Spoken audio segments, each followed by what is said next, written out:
Delaware County's only live television newscast from Ball State University's Unified Media Newsroom. You're watching NewsLink Indiana Midday. Welcome to NewsLink Indiana Midday. I'm Abedian. This could be another rough day for retirement funds after SP 500 Dow and NASDAQ futures plunged yesterday. Analysts say the reason is sweeping new tariffs from President Donald Trump.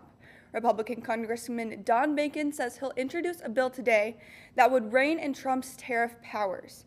He says it faces a tough road in the House, but might get enough bipartisan votes to pass in the Senate. Without anything to stop them, the Trump administration says new tariffs will be sticking around. Amy Kiley reports on the moves giving investors headaches.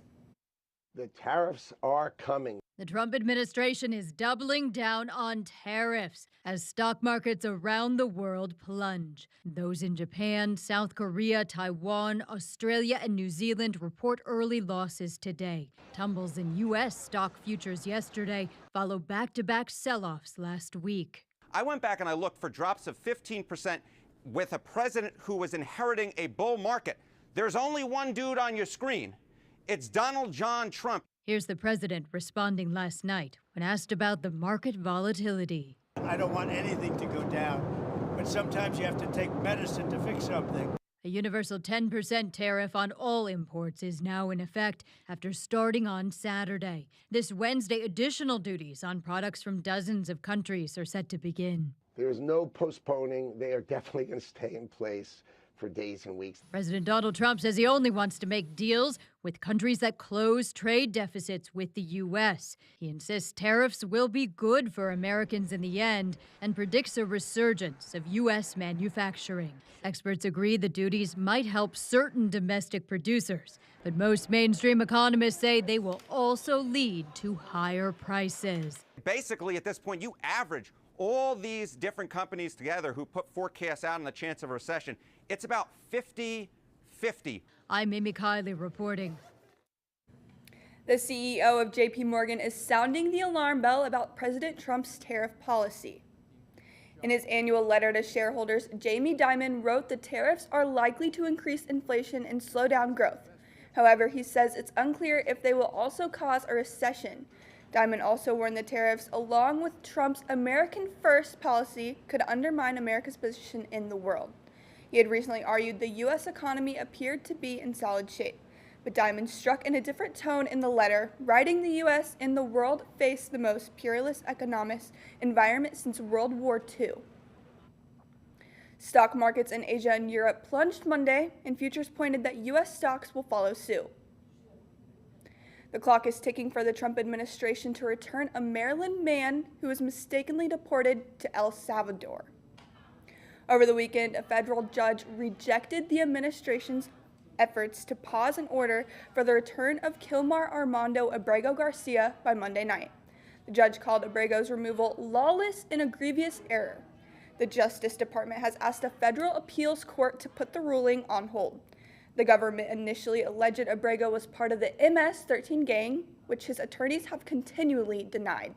The judge also wrote these allegations were vague and uncorroborated in her legal opinion Sunday.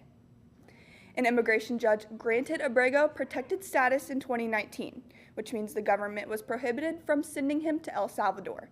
His case marks the first time the administration admitted to an error related to its recent deportation flights to the Central American nation. While there is a slight risk for severe storms for parts of the southeast Monday, the bigger concern is for flooding following days of rain across the South and Midwest. Over 12 million people are currently under flood warnings. Over a foot of rain has fallen across the Mid-South since Wednesday. In Kentucky, the widespread flooding triggered evacuations and water rescues across the state. The Kentucky River is expected to crest in Frankfort at a new record of 49.5 feet, which is the highest level since 1978. Governor Andy Beshear declared a state of emergency last week. Over a dozen daily rainfall records were also set in Arkansas and Tennessee over the weekend. At least 19 people have died across 7 states due to the storms.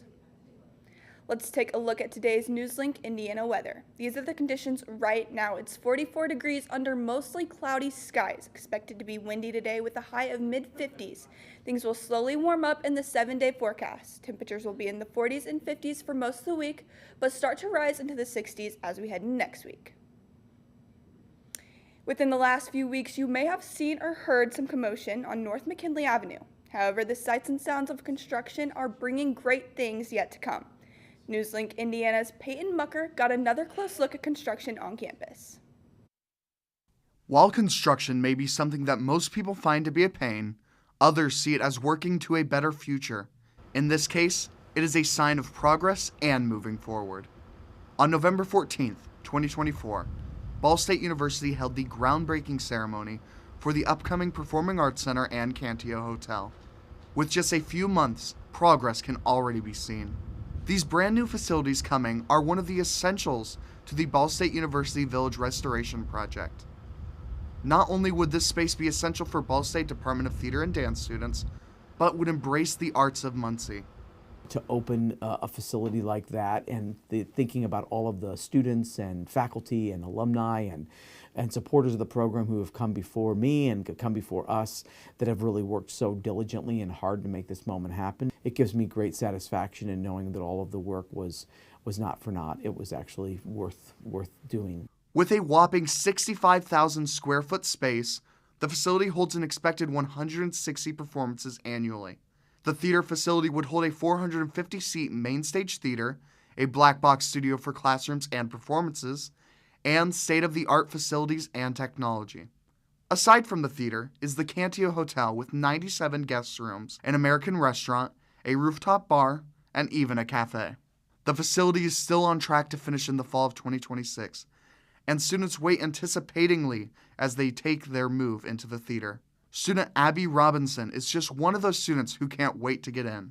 But from all of the things I've been hearing and just talking to my supervisor in the lighting and sound shop, as well as just other faculty in the DTO department, I'm super excited to see all the new technology we're getting. Before the arrival of the new space, there are some expected changes on campus as well. Starting in the academic year of 2025 to 2026, student performances will be held in a new variety of spaces. Some of the spaces used would be Emmons Auditorium, the Brown Family Amphitheater, and many, many more. From that point on, facilities such as University and Strother Theater will be fully academic buildings, as the students will be adapting to the improved spaces. Being able to move to facilities that will more accurately reflect the quality of what we do is a real exciting moment for all of us, and I think we're all just eager and earnest to sort of move to these new spaces so that we can ultimately give our students what they deserve. Through the rumble and the rubble is a history that is soon to be embraced. In Muncie, Peyton Mucker, NewsLink, Indiana.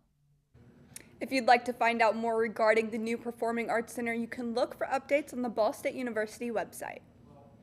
April is Donate Life Month. Health advocates are getting out the word on the life-saving impact that organ donation can have, including for a family in North Carolina and a Virginia family who are now forever linked thanks to the gift of life.